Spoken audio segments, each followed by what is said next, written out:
Okay, here we are with Double D. We just undid our cable ends for our winch. Put our battery terminals back in. Battery all nice. Everything's all closed up. Got our winch out of the bumper. Got him in our indoor filming location. Right now it's freezing cold out here. I want to get this hood closed and get inside before I freeze my...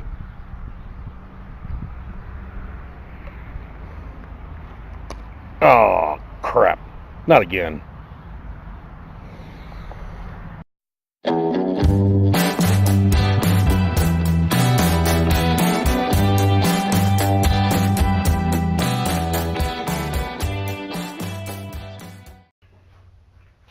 Welcome back, everybody, to Everyday Off-Road. We're dealing with our winch again.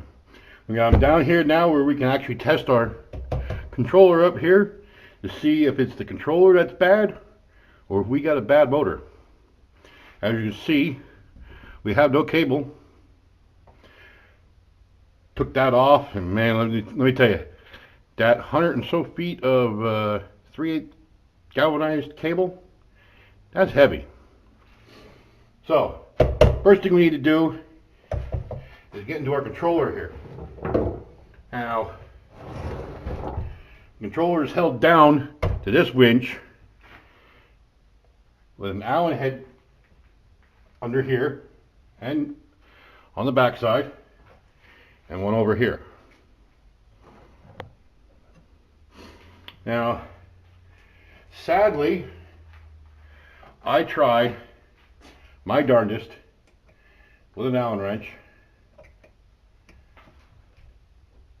to undo those. Now, I can tell you right now, I am not going any further with taking that off.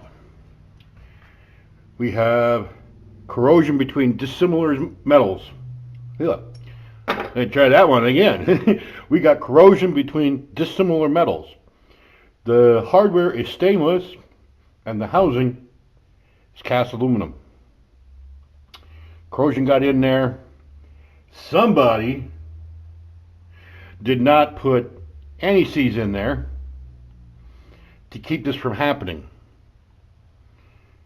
So what we need to do is underneath here, as you can see, we got some hardware there. There are 4 mounting screws that mount the controller to the mounting plate. Those, of course, are 10mm.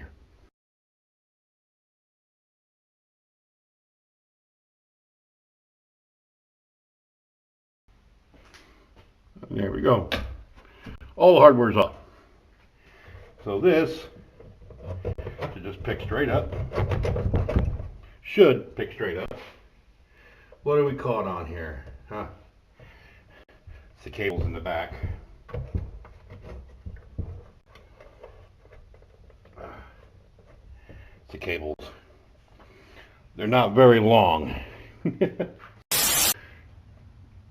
cover here, this cover is held to the controller with 4 screws. There we go. That's out of there. Let's get you a little more in frame. Let's get this cover off and see what we got inside. All right. To make things a little easier, I will undo the external controller here. First, let's look at some of the wiring we got here.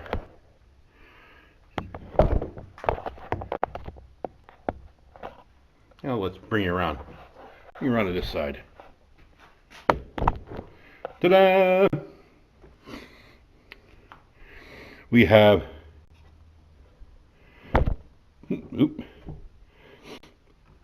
single relay. I was expecting actually a double relay, one on each side, but it's a single. Now, I noticed the black one here. Hang on. See, now here,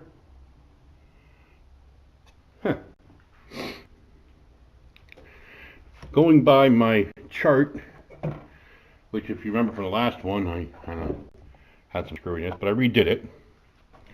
The black one was unused. But on here,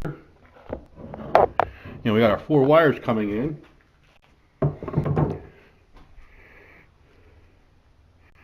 Our black goes to our center, which is a ground.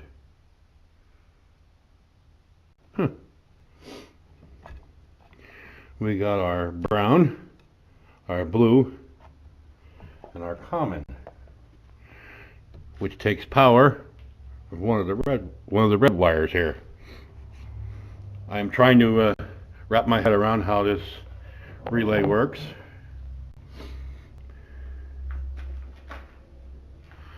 Okay, well, we know we have a common power source. So reds here, I'm assuming here, are our commons. Since this one right here, this yellow with green wire, which when tested was our common in our switch. Blue was our winch out, which was working. This one was working.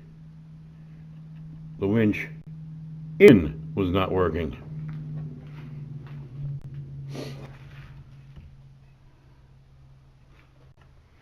So, do we put some power up to here and do some testing and see what we got?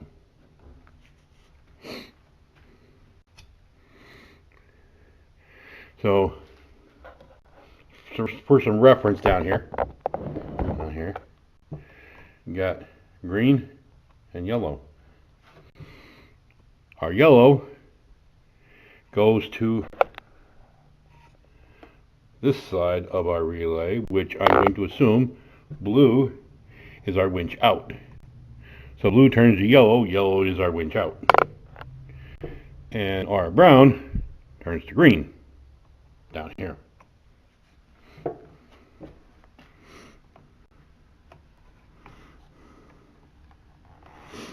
So if we would say put our plug in here, get some 12-volt juice to these guys, and hit winch out, this yellow wire here, let's see, blue is winch out, yeah, this yellow wire here should energize or become energized, create a circuit. If we go and hit the winch in, this one should energize and create a circuit. Because our reds up here, I believe, are our constant power. And we're switching between grounds. Now, if I am incorrect, please state down in the comment box if I am incorrect in this thinking. So, I do have a 12-volt power supply here. I got a battery charger, 12-volt battery charger, of course. We're going to power up our main leads, which actually are these two right here. Ooh, hey, these two guys right here, which normally would go to your battery. I'll power them up. I'm going to plug in our switch, and I'm going to winch in and see if we have anything, if it still works.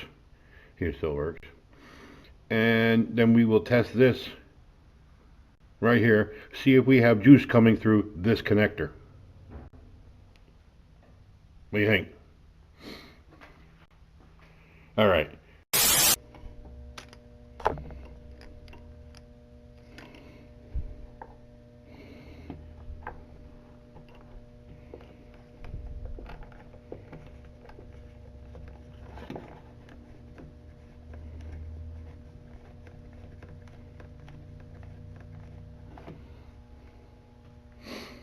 Okay, got our battery charger hooked up, got our switch in. Now winch out should give us something.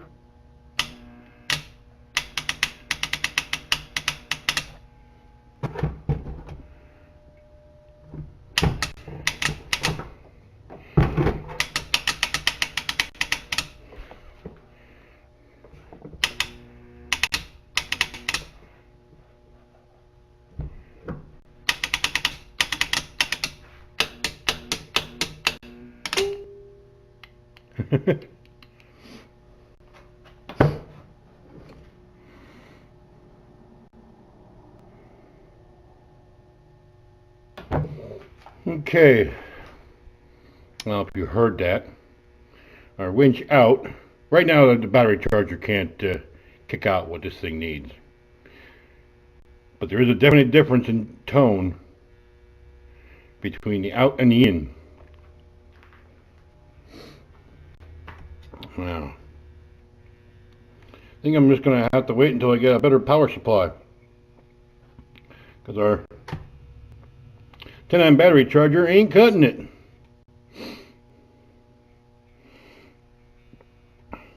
I hear the relay kicking. The relay is kicking. I was hoping for a little better result than this. I was hoping that battery charger would be able to at least crank this motor. Okay, did a little more testing. Found out I have contact between all three of these terminals. And these two terminals. What it means is I go to click either the winch in or winch out, and this relay is getting power to both, and it's creating a problem down here. So I need to get a new relay. I did not check the motor. I don't have the facilities right now to check this motor. I'm going to shop around. Maybe I can find one that's a little cheaper. I know the Quadratech one's probably, if I had to guess, I think it was about $100. So we're going to call it a video for today. So I'd like to thank you guys for stopping by, tinkering around a little bit, messing with our winch in a nice, cool, dry, wind-free indoor recording area. If you have anything to say, any likes, dislikes, comments, concerns, questions, please feel free to leave them in the comment box below. If you like the video, please give us a big thumbs up and like the video. If you are not already a subscriber, please click the subscribe button. While you're at it, click the bell icon there. That is the channel notification. That will send you a notification every time I post new content. You can keep up with what we're doing here with our winch, our upcoming projects, our older projects, and anything we got going on here on Everyday Off-Road. So, Everyday Off-Road, I'm Mike. Catch you guys later.